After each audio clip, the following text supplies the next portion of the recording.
Welcome to Trail Manners, the podcast so dedicated to mountain trails and running that they broadcast out of a 78 Volkswagen bus in the mountains. Who does that? Eric and Joel are your hosts and will bring you the trail life as you may have not heard it before. You hear about everything from gear reviews, nutrition to keep you upright and moving forward, and they'll even bring guests into the bus for conversations that you won't hear anywhere else. It's time for some running adventures on a higher elevation. The old 78 Volkswagen bus is fired up and headed to the mountains. Here are your hosts for Trail Manners, proudly representing the 801 with their passion and love for the trails. Eric Manning and Joel Hatch. Welcome to the Trail Manners Podcast, episode number 46, again with Outdoor Retailers Show. This time we've been invited to the UltrAspire house to talk to their athletes, so we're going to bring on two at a time, something new for us here at Trail Manners. We're going to be talking with Bree Lambert and Mr. Ian Sharman. So if this is your first time listening, then thanks for coming. The Trail Manners Podcast is produced every week for your enjoyment, and show notes are found at trailmanners.com. Come back often, and please feel free to add the podcast to your favorite RSS feed or iTunes. You can also follow us on Twitter, Instagram, and Facebook at Trail Manners. All links are in the show notes. Now let's get after it. All right, welcome back to another special episode of the Trail Manners Podcast. We are still at Outdoor Retailers, but we're in a different location now. Yeah. We're in Sandy, Utah. Yeah, we are. At the UltrAspire house. Team house. Team house. That's Team what we're house. calling it. So we've got a slew of guests sitting in front. I'm a little intimidated. I'm not going to lie. How about a gaggle? Gaggle. I like a gaggle. So Is that what you call a bunch of ultra runners? Is a gaggle? I think it's a herd. It's No, running. I think with this group, that implies Yeah. they're slow. We can't do that. That's us. Yeah, it is us. So why don't you go ahead and tell everybody who we got? Okay, so initially, right now, we have Bree Lambert. She's sitting to my left. We also have to my right, Ian Sharman. Then on the next show, we will have Jason Poole. And I'm sorry, what was your name again? Charles. Charles, Corfield. our in-house scientist is here as well. I wish we'd have had that earlier talk on tape. Yeah, that was pretty good. And then we might be able to get Bryce on. We'll see. Yeah, he's being shy, He is being shy. lingered in the background. Yeah, totally being stocky. So it's been a big day for us. I feel like we've been hustling all day. Yeah, this will be a And fun it's show. been really nice to come down here and sit in this family environment and be really intimate with people. That's nice. And everybody just seemed to run away. There's a whole bunch of other people in the house, and as soon as the microphones come out, they left. Scaredy cats. That's right. Yeah. So let everybody go around. We'll start the show. Bree, you'll be our first up to talk here. So Okay. give us a little background. Quick background. Quick background. Where are you from? So I live in the Bay Area. I live in the South Bay Area, so near the Silicon Valley. And let's see, originally from Southern California, moved to Right. the Bay Area about 25 years ago, and have been ultra running for just over a decade. And then prior to that, I was an Xterra triathlete, and then before that, just dabbled in various, road races, Right. cycling races. So just a big time mover. Mover Yep. and a shaker. Yep. But you're also a personal trainer. Yep. Yeah, so as an occupation, I'm a performance coach and a personal trainer. So Okay. I work with Silicon Valley executives, and All right. then I also coach endurance athletes, so multi-sport and runners of various distances Okay. and different levels. All right, and so then over to our right, we have Ian Sharman. Hello. So, Ian, tell us a little bit about your background, how you came into running, and specifically ultra running. I'm exactly the same as Bree. That's all it is. Yeah, Southern there you go. California. Southern California. Actually, there is a little accent. bit of overlap there. Yes. I did live in near Silicon Valley for a Okay. little bit. So I'm 35, but I've been in the US for about 6 years. All right. I come from the UK originally. Right. And I got into ultra running about 10 years ago, similar to Bree. All right. And I actually got into all running at all at that point Oh. because I didn't used to be a runner. I used to play other sports, but then I just got into doing a race in the Sahara Desert, and it got me hooked on marathons and ultras, and so I've been doing them ever since. Right on. And what I do for a living is I'm a coach at my own business called Sharman Ultra. Right. And I've got a few other coaches who work with me as well. But Right. unlike Bree, all of my clients are online, so it's via Skype. Yeah. And I have people all over the world. Yeah. And also I organize the Ultra US Skyrunner series. So I've Right. been doing that for a couple of years. And The second year? it's the third year now. Okay. Second year you've been doing it, right? No, it's only been me. I started okay. it, so I was the founder of it. I'm on the board for Skyrunning internationally as well. Right. Okay, that's great. Fantastic. So, Bree, how'd you get into ultra running? Was it that natural transition from Xterra? That's a great story. Ooh, so I like stories. I was my third year racing Xterra, Right. and had been to 2 national championships and a world championship, and was heading into my 4th season, and basically was out on a training run with a good friend of mine in my backyard, so to speak, in Los Gatos, and basically took a significant fall on my mountain bike. Oh, you checking something? Okay. No, we're and so basically ended up getting airlifted off a mountain, and broke my pelvis, broken collarbone, and significant lacerations to the left side of my body. Yeah, that's not good. And was basically told at that point that I wasn't going to be able to do any sort of distance racing.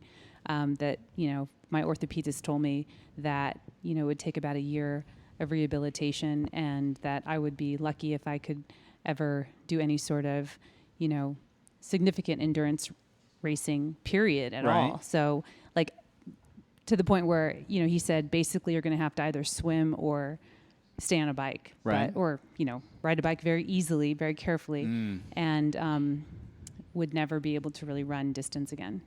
So and so I sought to prove him wrong. Of course. Nice. So just I was going there with my that. understanding and my understanding of the human body and its ability to heal and rehabilitate, and just knowing about mechanics, right? And human anatomy, I just was determined to come back and prove the doctors wrong. And so that's exactly what I did. I think we get that a lot, and especially our kind of realm. So we talked with Canis from Park City Running Company, and I don't know if you know his story or not, but he was in California on his motorcycle, and he was going down the road, and something fell off the back of a truck, and it was a steel rod, and it went through his knee and tore his knee up. And the doctor said the same thing to him: "You're never going to be able to run again." Right. And come hell or high water, here he is, running Western states, coming in under 24 hours. I think we find that a lot within our realm of. It's almost like people. that competitiveness with yourself, proving not just doubters, but proving what you can do, right? Yeah, exactly. Yeah, and just your understanding of just knowing who you are and what you're capable of doing and what the body is capable of doing, Right. And so I think just being a healthy individual and just taking the time to really condition myself and strengthen my body and just taking it in baby steps. A friend of mine said, "Hey, you should try a 50K race." And a year later, and I said, "Oh, okay, that sounds pretty interesting." It's not a mountain bike, so it should be a lot safer. So, so I ended up running the Woodside 50K, and that was it. And I was hooked. No turning back, right? No turning back.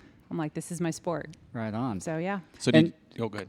So one of the things that Eric and I have to do before we interview people is we have to do. We like to call it stalking. Yeah. So Facebook we'll go stalking. on to social media. We'll go into Ultra Sign Up to see who we're talking to, what the results are, and you're kind of a badass. I've you been are. called that actually. More than once, I'm sure. Yeah. Because I remember we were talking with Tina over here, and Tina was like, "Well, you guys need to interview Bree." And I'm like, "All right." So I start checking her results. I'm like, "Eric, she's legit." Yeah. She's like won all this stuff, and you know what? Yeah. She is our age too, and she's crushing it. I know, right? Yeah, I'm an old lady. No, I did not say that. And we Yeah, say that's- that I did because not say that. people It's come okay, on the show yeah. and give us grief, Yeah. right? And it's Yeah. like, you little punk, who we're talking to. But it's you have your results speak for themselves. Exactly. And for where you've come from, like you said, the injury, not a lot of people would even attempt to do that. I mean, I'd say a lot, but like we said, everybody in the room and the community itself, no one's run a 50K. No one's run a 50 mile. You have to get there, so you got to push your body, see what it's capable of. And so doing what you did, that's kind of exactly the progression of it. You know, it's like, well, can I push that far? Yeah, I can. I know how I feel or know what I can do. Yeah, and I think that's really when I work with clients, it's that mindset that I take into my coaching them, is just basically saying, listen, I know what it feels like to be broken. I know what it feels like to have to overcome and to really work through injury, and I know what the body's capable of doing. And so when you tell me it hurts and that, you don't like what you're doing, you don't like how you feel, I get it. Yeah. But you know what? If you really want it bad enough, you can push through it, and Right. you can do whatever it is that you have in mind, whatever goal it is that you're setting for yourself. So, yeah. And Ian and yourself, you're both you do coaching, and so that you guys have great results racing and great experiences. But when you coach, the experiences your athletes get, whether it's say I want a podium finish, or maybe it's just I want to finish, or maybe it's a time goal. When they hit that's got to be pretty gratifying for you guys. Well, it's great because we can only race so many times a year, but we can right.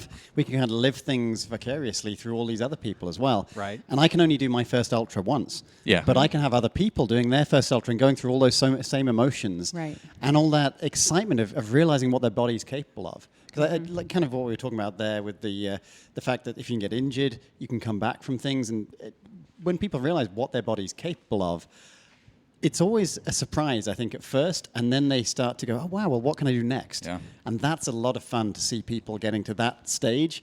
And I think pretty much every ultra runner has to go through that stage Right. because otherwise you'd never finish your first race, basically. Yeah. Yeah. But so when you coach the athletes, what's your percentage? Like your athletes that come to you for coaching, are they new? Are they just people? It's like, hey, I've been doing it for a while, but I want to improve. I know it's there, but I need structure.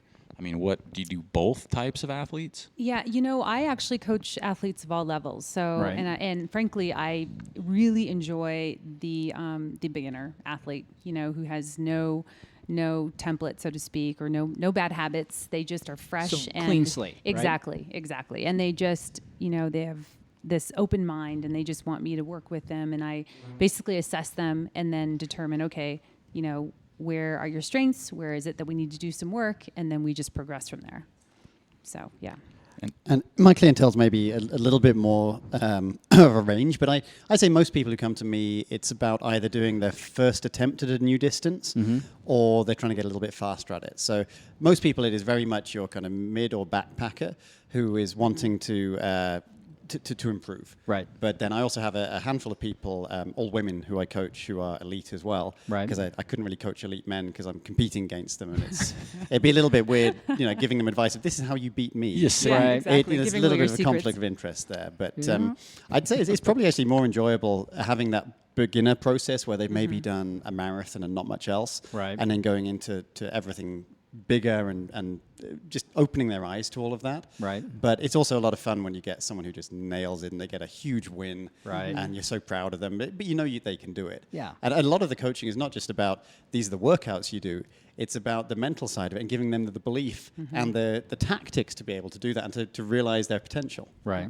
I think one of the things that we've talked about, and we talked about early when we started the podcast, and Scott Jaime brought this up. He says, one of the things that I always want to challenge myself is to see what my potential is. Your And genetic potential. We've talked about Yeah. that quite a bit today. Yeah. And that keeps coming up in almost every one of our interviews. Well, Jeff Brown true. brought it up. Yeah, it's true because you push so far. No one's ever, have to run your first 5K, have to run your first. So everything's a first. And then you get the personality of, well, I got a taste of it. Can I go faster? Can I go longer? Can I go stronger? Can I do a more difficult course? Right. And then me and Jill say we're bad influences on people because we have people, we don't coach or anything, but we have friends that we run with. And like, yeah, we'd never do 100. And then a year and a half later, like, hey, you want to pace me? So, but it's that kind of that true. mentality. And I can imagine with you guys coaching, you deal with a lot of that type of mentality, right? So sometimes it's actually having Yeah. to hold people back and say, okay, True. I know you liked your first 50K, but that doesn't mean you have to do your first 100-miler next week. Right. Exactly. Let's give Yeah, it a I bit of agree. time. Let's enjoy all the stuff in between and take some steps to get there so that you can enjoy the 100-miler as Right. well. But then again, there's kind of two different ways you can approach that, which is either to build up to it in a more methodical way, Right. or some people just want to do stuff and go, I'm not sure if I can finish it. And so they want to take on a bigger challenge than they think they can. And both of those are equally valid. I prefer to help people do it in a slightly more gradual build-up. But if they say, I just really want to try something I don't think I can do, then we work out what we need to physically do for it. But mainly with that, it's going to be what they mentally need to do, because that's usually the weakest link, especially if they're doing something super hardcore compared to what they've ever done before. Kind of out of their comfort zone more than Exactly, anything. yeah. Because there is that unknown. I imagine with your experience, both of your experience, when someone comes to you, is there like that interview process? So if you have a new client that comes to you, is it kind of that feeling process? Okay, what are you looking for? This is what I can do. I'm not saying you ever have to turn people away, but if you come across people, It's a goodness of fit. like Yeah. the That you're fit, after. Yeah, right? absolutely. So But you have to get to Yeah. know them as much as possible so yeah. that you can Yeah. work out what they're wanting. You know, are they wanting to get faster? They want to do something longer? Are they wanting to do loads of races or one particular one really well? So working out what drives them and motivates them is a large part of it. And occasionally I have to turn someone away because I say, I don't think that's something I can help you with, or I think it would be better for you to have someone in person helping you. So particularly if it's maybe someone who's completely new to running and they're saying, I've done one run in my life. It was last week. It hurt. Now I want to coach. For that kind of person, I'll usually say it helps to have someone physically there in person with you, like a personal trainer in a gym, just to get past those early stages, because you do need someone monitoring a little bit more. And that's why most people I work with have done at least a marathon typically. Right. Okay. So do you take on, do you have a full client load right now? You yourself personally? I do. A couple of my coaches could take on a couple more people, All but right, so that's where I we're was pretty much going. at the max at the moment. But That's it's always great. there's always turnover there. That Sure. every month there'll be someone who finishes and someone else who starts. So do you find that you're going to be much more busy, say, late fall, early winter? Where Busiest people are time is getting- usually December and January, because that's when people are looking at their races for next year. Right, they're signing and that's up. when all the lotteries are. So someone right. gets into Hard Rock or they get Yeah. into That's Western right. States and they Your go, phone is what ringing do I off do the now? hook, right? Yeah. That's great. So do you remember when he first came on the scene? I do. Yeah. What race was that? I don't remember the race, but I It remember was in Texas. Oh yeah, Rocky Raccoon. That's right. Yeah. He ran kind of Yeah. fast, didn't he? I remember. Okay, now it's coming All back right, to me. all right. I'm old. Remember that, right? Yeah. Yeah. Everybody teases me, but yeah, I mean, it was, and I was friends with Nick Clark, and there's some connection there.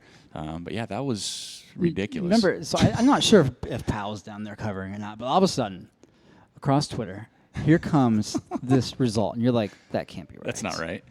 You're like, that's not right. Typo. Yeah, exactly. That can't be right. And then he's had this longevity where he keeps running fast consistently, especially at this little race out there in California. Yeah, the little race. There's some little race out there. How can you do that, right? I would say- especially now because you're a busy guy. Well, that's actually helpful, I think. You think so? One thing that I think sometimes is detrimental for a lot of people when they get a lot of good results is they then kind of go pro. So they get sponsors and they quit their job, and Yeah. suddenly they've got more time available and they overtrain. They run more. And they race more as well, Yeah. because suddenly a lot more of it's funded. Yeah. So I've never really gone to that stage where I suddenly was doing a lot more. Right. I was doing quite a lot always since I got into running, like yeah. a lot of races every year.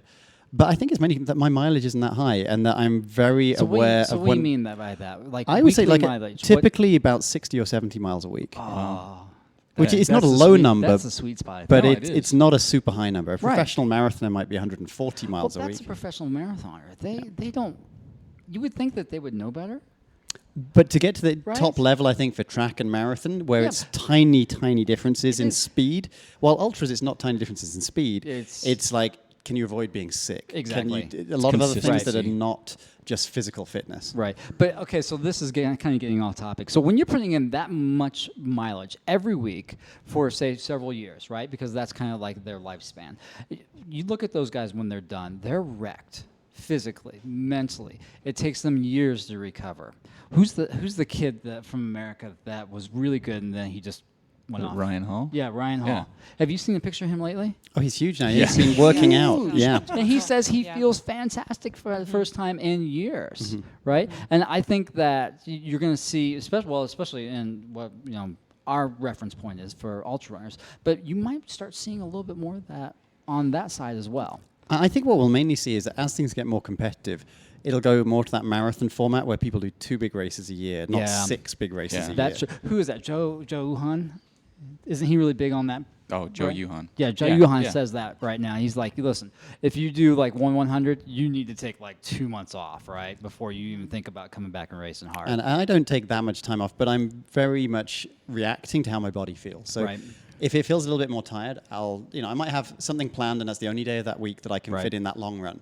But if I can tell that my body needs recovery, I'm not going to do it. I'm going to ask, what is the purpose of the run in Right. that case to get some endurance training? Right. Am I going to actually get that benefit, or do I not feel good enough to do that? Right. And I'll change things based on that. And that I think is the simplest thing that is the difference between being sustainable for many years Right. and burning out in a very short space of Well, time. because we've talked about that a lot. Is for years there was, I'll just throw some, like Carl Meltzers and Jureks and, guys that would do it consistently for over a long period of time. Right. And then you started seeing some younger people coming in, and they'd have like one just killer race, and you never hear of them again. Not see them again. Or they're injured, or adrenal fatigues, or whatever else that is. I mean, what do you think the difference is with that? We've talked to people say, well, I have to sign up for races the first of the year, and so it's not like I can run 100 and then if I feel good, I'll race this one. It's like I got to sign up anyway. Right. So how do you approach your race schedule? So personally, how do you approach that? And then how is there a difference between that and how you're coaching people? There's a little bit of a difference because I know that a lot of races I can, even if they're full, I can sometimes get into anyway. So that gives me a bit more flexibility. But something like Western States, if you want to do that and you've got a guaranteed entry, you still have to enter at the same time back in December, 6.5 months before the actual race. So you're committing a long time in advance. Right. So you know what you're going to peak for. So yeah, I mean, I'll have an idea each season, but I'll also be flexible with that. So if it's stuff that I've booked a load of travel, I'm probably still going to go to the travel no matter what. But if things don't quite feel right, I can back off and just say, I'm not going to race this, or I'm not going to run this even. And I think that is really the fundamental difference, that having lower mileage, because you don't need to have 150 miles a week. Right. That could maybe help for a short period and get you some great benefits, but it's so high risk, you're much more likely to get injured or burnt out. So I think for the incremental benefits you get of that, helps maybe more for the shorter distance stuff where it is more about pure physical fitness. Maybe a bit less help for the longer distances. But then in terms of someone else choosing races for the season, usually if someone comes to me and says, I've got these 10 races that I'm going to do, I'll say, okay, what's actually important to you? Which ones do you really want to do? And then we'll see what happens and how you're feeling for the other ones. And that's usually a good way to do it, because there's no reason that you can't do some of the other ones at a slightly lower intensity. Like a C-level race, Yeah, exactly. But and again, it depends on the personality, that everyone's a bit different. Some people, if they turn up, they might say they're going to take it easy, and they go, oh, I kind of got involved in racing halfway through, and I ended up hammering it. So those kind of people, I say, all races are races. There's no C races for you. So it's a lot about knowing the individual, and a lot about keeping some flexibility in there as well. That's great. So how about with your side of things? I mean, kind of the same questions to you on far as your schedule. How do you set your schedule as far as races go? And it's real similar to Ian's, actually. So, I mean, it's, I basically step back at the end of the year and just kind of think about, okay, how did this season go, and determine, what do I want to do next year? Do I want to do the same races, or do I want to select a few new ones? I don't travel as often out of the state. I'm a mom, so I really try to build my schedule around my daughter's schedule and try to be available to her as much as possible. So so I've been pretty limited in terms of what I can do and in terms of travel, but I think now that she's a little older, I can step out a little more. But so I tend to do more local races. And so living in the Bay Area, there's some incredible races in California that happen. Lake Sonoma, we've got AR50, we've got, Western States. And so there's just a boatload of events that I get to choose from. But, I just sit down and determine what are those races that I feel are important to me and that really meet my strengths. I'm not somebody who'll just go and run, a race because it sounds like a good race to do. I mean, I really study the profile. I determine, is it a profile that really is going to speak to my strengths as a runner, and then select based on that. But I generally do 100 a year, and then basically pick smaller distance races leading up to that, and use those races as a build-up. So it's like a stepwise thing for exactly. you. And that's really the same approach that I generally recommend that my athletes take. So what's your, when you talk about what you're more adapted to, or what you like, what type of race do you like? Do you like? I like mountain races. So I favor more of those events that have more elevation, and I love Tahoe. So I've run Tahoe Rim 100 4 times, and I've done the 50 several times. So I like to get out and experience significant climbing where there's a nice view. So yeah. I did Leadville last year. That was actually an awesome event for me. It's first time out there, so it was cool. How'd the altitude affect you? It wasn't bad. Actually, I was surprised. It was pretty good. Your stomach held up pretty good? Yeah. Oh, I tend to, surprisingly enough, for somebody who's a flatlander, I tend to do pretty well in altitude. But you can train, So. like you say, a flatlander, but you can adjust your training knowing what you do Yes. and what you have to kind of, I want to say match a Leadville course. You can't match the altitude, but just the course itself, the Yes. climb. Exactly. Yeah. something So like do that. some threshold training. I can, travel to Tahoe and get out on some, Some big, long in some areas. climbs. Exactly. Right. Yes. So I can mimic some of the training that's necessary. So what, going forward, is there some race you haven't done yet that you want to get to, like a bucket type list race or? Well, this year I was hoping to come out here to compete in the Bear, but because of some personal stuff, I'm going to have to put that on the back burner. But Now, we can perhaps speak from next year- experience. That is like one of the prettiest courses. Yeah, that you're I've heard. ever So, gonna be on. would love to do Hard Rock at some Yeah. point, and definitely want to check out Wasatch. Yeah. So those are two that are on my list. Well, those are all, They're run okay. Hard Rock, but Bear, Wasatch, great Yeah. courses, and of course Hard Rock, everybody Yeah. wants to. Everybody wants to do that, It's right? pretty, no matter Yeah. what, right? I mean, it's Yeah. a good day, and it's 2 days maybe. And the 3 fact days. that we can't get in makes us want to do it even more. Exactly. Yeah, really, exactly. it does. Right. It's crazy. So, Ian, you've been around for a while. What's next for you? Leadville's my next one, so Okay. that's a couple of weeks away, and it'll be my 4th time going back there. And Yeah. I love that race because I like stuff that is a little bit. It's got runnable stuff Right. as well as mountains. Yep. I also like just mountains. I like just runnable, but I like mixing them up. And Leadville has like 50-50 Right. of that. So, So, does the altitude affect you? I find I adapt pretty well, but I've got to go there for a week or two in advance. Okay. So where I live in Oregon is about 3,500 feet. Right. And in the past, I lived at 0 feet in the Bay Area going Right. there.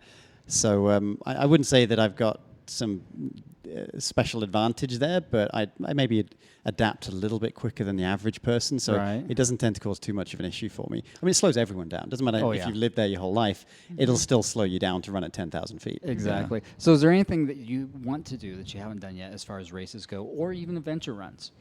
There's so much. The problem is that almost every day I find out about a new thing. Yeah. So the list only ever gets longer. Okay, give me your top 3. Definitely Hard Rock Okay. at some point, but no rush because I Right. like Western States and they're really close Yeah. together. Yeah. And I don't want to do the Jeff Browning thing with them both together. No? That's too close. I've done stuff like that before and I know how horrible the second Yeah. bit is. Yeah, So actually, he I'd looked rather go pretty good. to Hard Rock and have the full experience there Right. with that being the focus. I'd like to do UTMB at Okay. some point. Really, almost every 100 miler in the US. There's like 130 of them, I think, at Okay. the That's moment. crazy. And I look through the list and go, yep, virtually all of those I'd like to Virtually do. all of them. So I'm clearly not going to get round to all So, of them. what about like an adventure run? Is there anything out there you just want to go like, oh, that would be Experience so it. cool to go do? I live next to a whole load of mountains in the Cascades, and Yeah. there's quite a few runs you can do around those. So Yep. this kind of fall, I'll be doing a few things like going around Mount Hood. I've done it a couple of times. That's Right. about 40 miles, whole load of climbing and that, and Yeah. beautiful scenery. Right. I'd also like to go around the Three Sisters, which is about a 50-mile route. Okay. So things like that are close to home. Right. I'm going to do Grand Canyon rim to rim to rim. I've done That's it once fun. before, but none of these are FKTs or trying to do Right, it but super just fast. like I like the idea of doing them in a exploring. more relaxed way and actually having a look. Right. And definitely the John Muir Trail. I'd love to do that Oh. at some point. All But right. again, not the speed thing because you No. enjoy 2 hours of it and then be miserable for 3 days. So you want to take in the experience, Yeah. right? Well, I want to see Yeah. it because I know how Yeah. beautiful the bits of it that I've seen in photos, and I've been to Mount Whitney and seen that part of it. Mm-hmm. So I actually want to be able to go along it and jog and enjoy it, and maybe take a week rather than 3 days, so that there's enough time to sleep, for example, Yeah. rather bad than thing. just be trying to zombie-like keep moving. Right. So one of the questions we've been asking people today and just recently, and the reason we're asking you two is because you've been around the sport long enough and see the explosion that's happened over the last couple of years of new people coming into the sport. Do you think that we are going to be sustainable in our roots, or do you see the sport going in a less than desirable direction? Shall I start there? Yes. Yeah. I think that at some point it will get to a kind of critical mass and Right. maybe lose some of its feeling. But so many of the races are capped. So it's not like because it's more popular now you have 4,000 people doing Western True. States. It's still the same number that was doing it 20 years ago. Right. So it just means it's harder to get into races. Right. So everything, like each year another race joins the lottery system Oh, because yeah. they're selling out. Right. So I think that the whole ethos behind it is not really changing that Okay. noticeably to me. I mean, people come into it maybe with more of a focus on win or go bust. And I think we saw that at Western States with Sage and Jim Walmsley, who both were there to break the course record. Right. They weren't there to enjoy Western States or to Walmsley's take in the 93-mile experience. record holder. Right. Yeah, exactly. I mean, it's really impressive to see that kind of thing, but that doesn't take away from the rest of the event where you've got someone who's dreamed of doing the race for 10 years, finally gets in and has the full enjoyment of it. Right. So if anything, to me, especially because I love the competition element of it, that adds to it to have more competition at the front and have guys who are willing to take those kind of risks. Right. Yeah, and I think for me personally, I think it's more the heart of the sport is still there. Right. You know, and I think that's going to remain, but I do think that, you know, we are seeing a lot of young people, a lot of young fast guys and girls coming into the sport and really just checking it out. And, you know, their longevity in the sport is going to be different from say ours. Right. Because our perspective is so different because we basically have been there from the beginning and have grown with it. And I think have learned how to stay in it for a longer period of time. Whereas I think those young athletes are going to fizzle out and then go away, and then we'll just kind of see some new blood come in It'll be again. like a natural selection, right? Exactly. The people that really are genuine about it are probably going to stay. Right.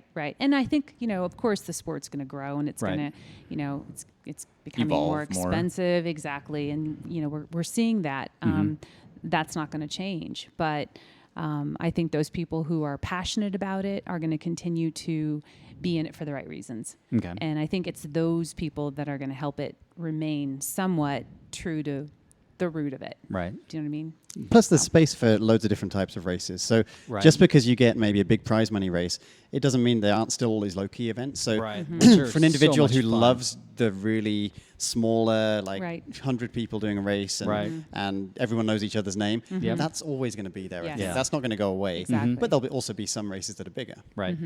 Well, I'm going to ask you both this question because it's interesting because you've been doing it for a while. How do you keep the love for what you do? Because that burnout factor we talk about, I mean, whether you're, you know, coaching or running or you got a family or occupation or whatever it is, how do you keep the love for it? And the second part of it, how do you stay injury free? Like, what kind of advice do you have for those things? Like someone that's coming in is like, don't get burnt out, don't, you know, get these sponsors or whatever. How do you keep that love for it, but also keep it so you can keep running and not be on the, you know, on the shelf for a while? Yeah. So I think for me, you really just have to check what it is that has you in it. You know, so if it's just to say that you've done this race to finish it, to get the buckle, or, you know, say you can brag to your friends that you've done this event. Right.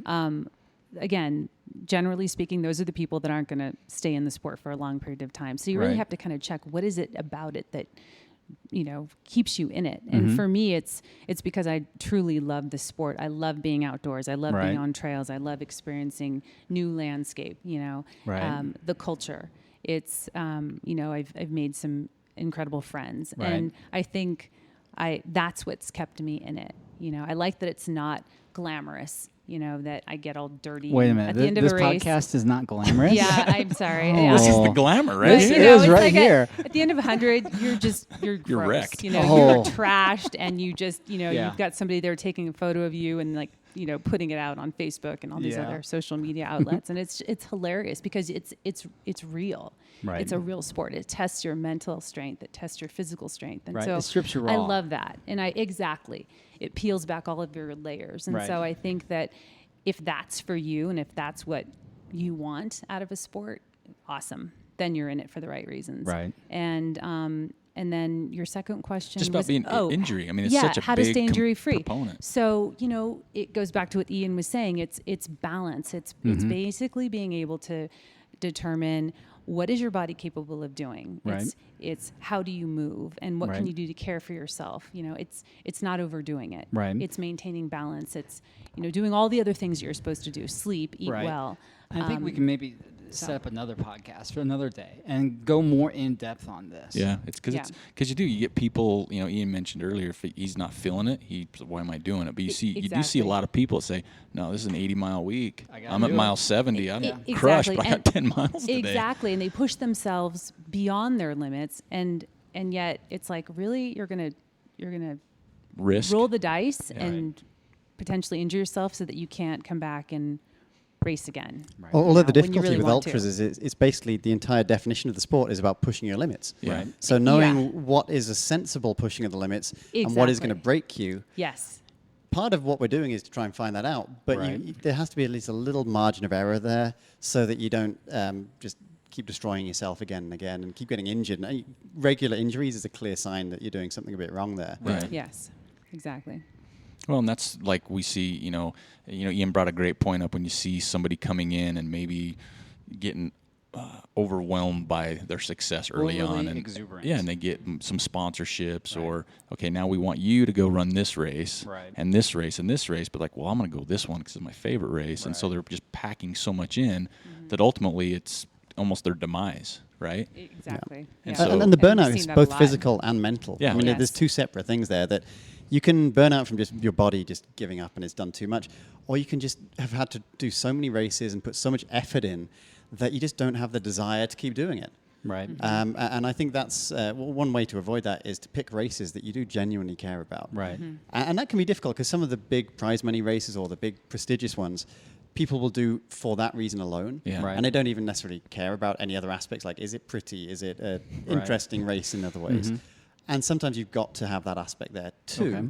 But I find that particularly for a 100-miler, no one can ever do well in the 100 unless it's something they really care about. Right. If you've picked a 100-miler because you think you should do it or your sponsor wants you to do it, you're probably not going to be able to get your best performance, and odds are you may not even finish. Right. Because at that point, at maybe mile 80, when you're asking yourself, why do you want to keep pushing? Because you're suffering and Right. things hurt and there's still a lot more suffering ahead. Right. You have to have really good motivations and good reasons why you want to keep going. And if it's just because someone else told you to go there or you think you should be there, Right. you're going to very quickly find reasons to drop out or to slow down. So that from the mental burnout, you've got to be interested in the races and care about them. Right. But also realize when you've done enough of them that you just don't have the mental energy to keep going.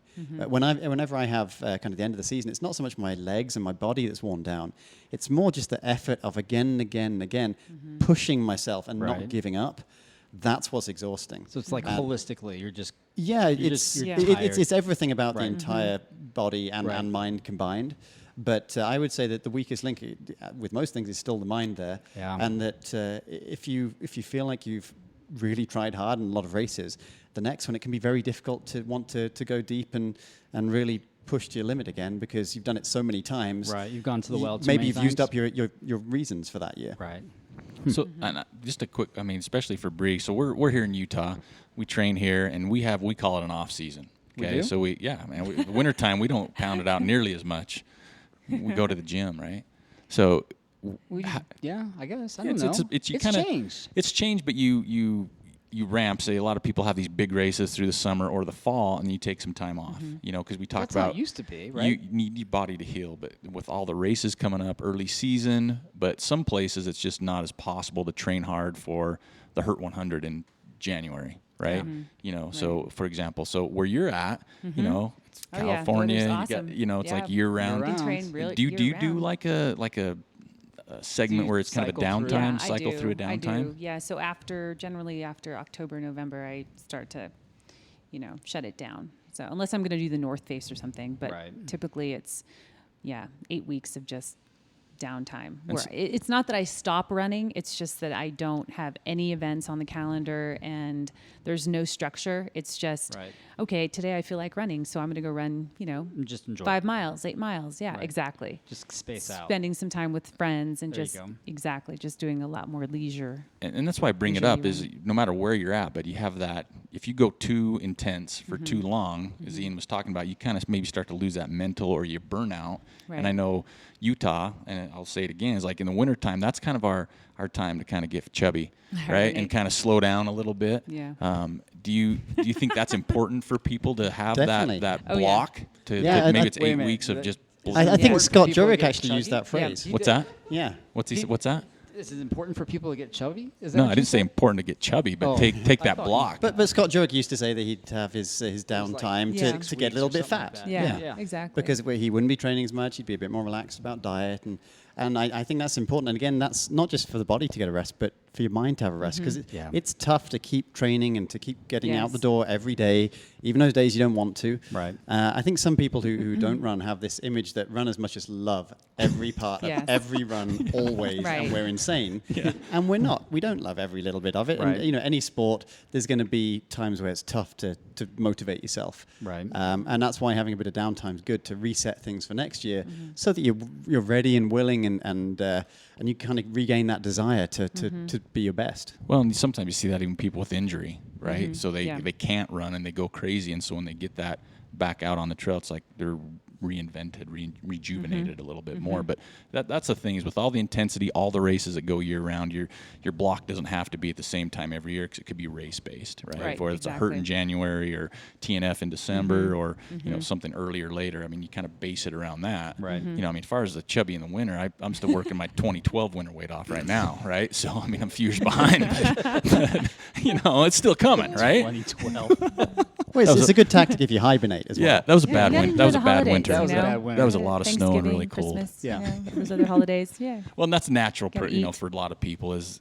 I think is that winter holiday. It's That's back right. to back, Yes, and you know, let's exactly. enjoy it. Right, Sure. that's your back to Back backs. to back holidays. That's right. Right. So, but so far as the coaching goes, I mean, we put links on our website and Yep. stuff. So, you know, if they want to get information, I know, like say you're booked full or something, but I mean, they could still talk, and maybe you got Sure. an You can opening in refer. January Yeah, or sure. something Yeah, like definitely. that. There'll always be openings coming up in the near Right. future, if not Yes. immediate. Right. And so you do more, and I'm going to say that because the people out there. So you can structure based on a race too. Like, you know, if you have experience Yes. running, you know, Tahoe. Hey, I want to run Tahoe, and hey, wait a minute, she's done it how many times? So she's got that Right. She knows that intimate course. experience. She knows how to train you know, for stuff it. like that. Or you can just help them get through their local, Right. you know, 50K that you haven't run, but you have that experience as well. So it's kind of across the board, right? Exactly. Yes. And that's one of Yep. the nice things actually about purposefully getting some variety over the decade that I've been running, is each and every different thing I do, like a road race versus a trail race, or a mountain race, or a desert race, or a jungle race. It's just increasing the knowledge, and Right. they overlap, and it can be, okay, I learned this thing from the extreme heat training of seeing people at Badwater, where I've paced a few times, that I can then apply to Western States training, or another hot weather race. And across a lot of the country, that's several months a year that people just can't avoid hot weather races. Right. So that's one of the nice things about it. I can think of it as research when I do a race. Yeah, here you go. Yeah. There you go. Yeah. That's a good way to Yep. spend. That's Give a me nice the beta. tax write-off It is. too, Yeah. right? That Totally, point. yeah. So I think that we Funny. have 2 future podcasts. Yeah, for sure. You know, I'd like to talk to Ian more about coaching. You know, try to get in some nuts and bolts. I mean, we just can't do it right now just because of the format. Talk to Bree.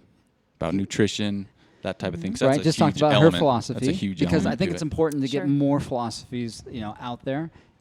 Both of them still have a really good story that we need to drill down on. Yeah, too. we haven't even touched you guys' racing, which, Yeah. you know, Yeah.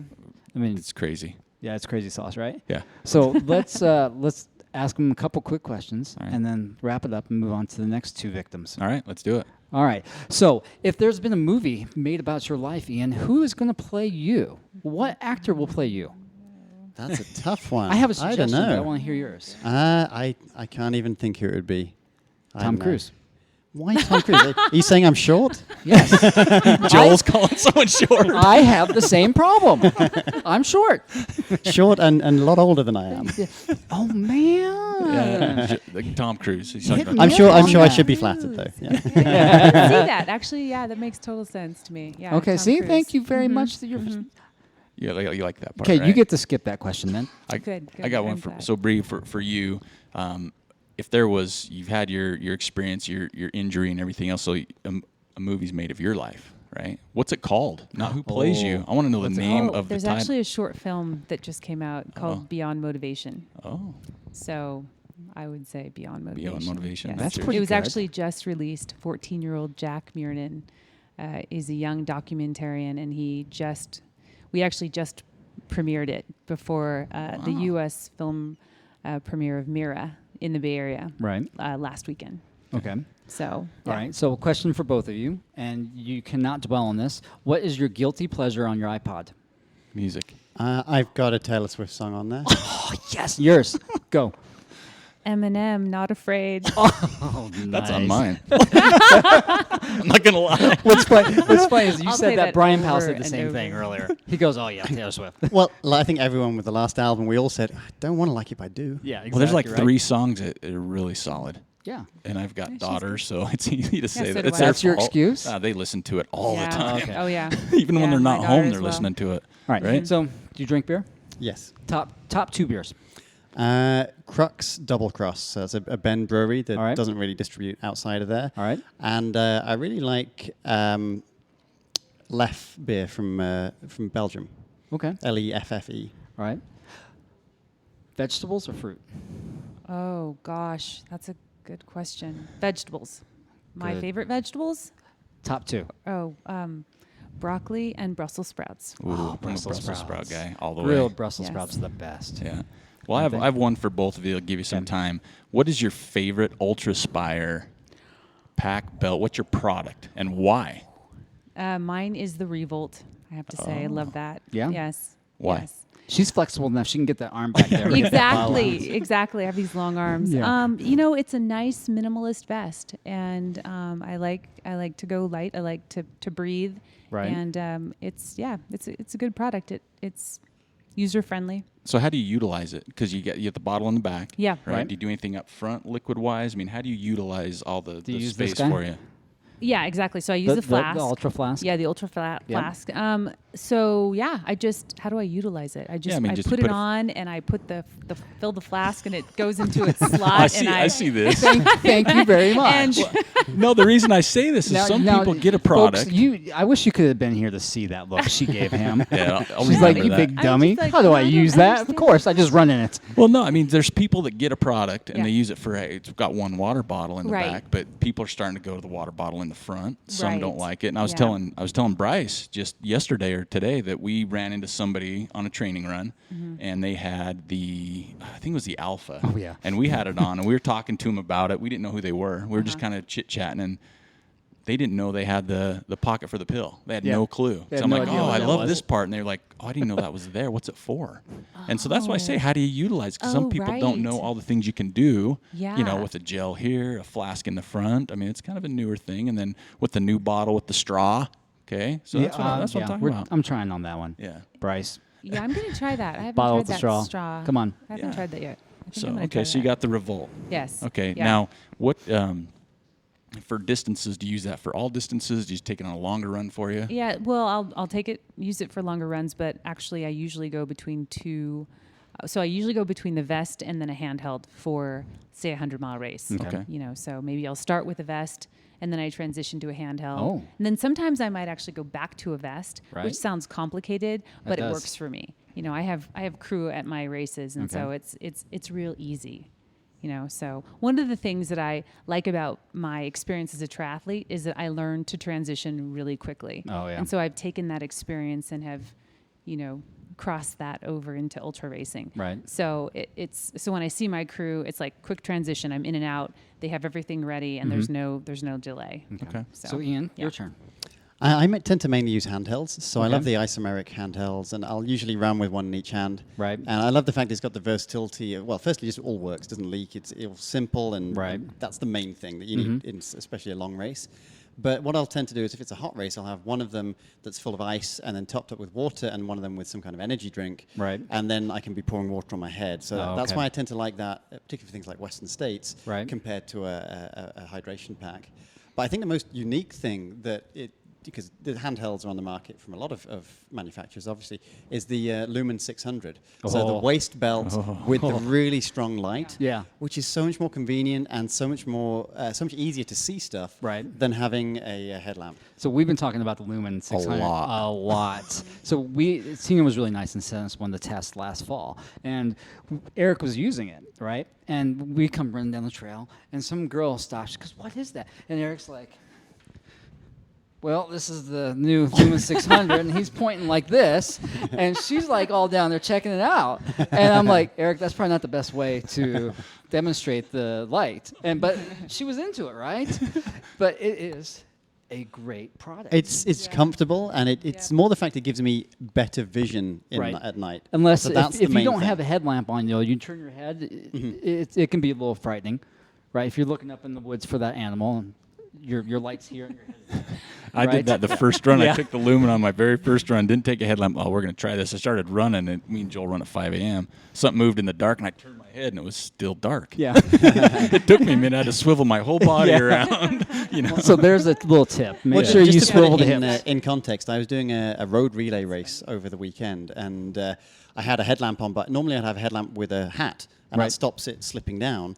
And when you're doing road racing, you're going pretty hard, and so it started bouncing on my nose. And so I took it off and started holding it in my hand as I was running, like all out. Right. And then I wanted to try and put it on my head. I accidentally put it on backwards and blinded myself. It was pitch black. And I was thinking this would have been so much easier with the Lumen. It yeah, wouldn't have got right? in the way, and it would have been exactly as I needed it. Exactly. And we can't say enough good things about that. Oh, Lumen 600. we'll keep talking about it. Until the end of times, easily. Well, I think this has been a really fun. Yeah. I hope that you guys have enjoyed it.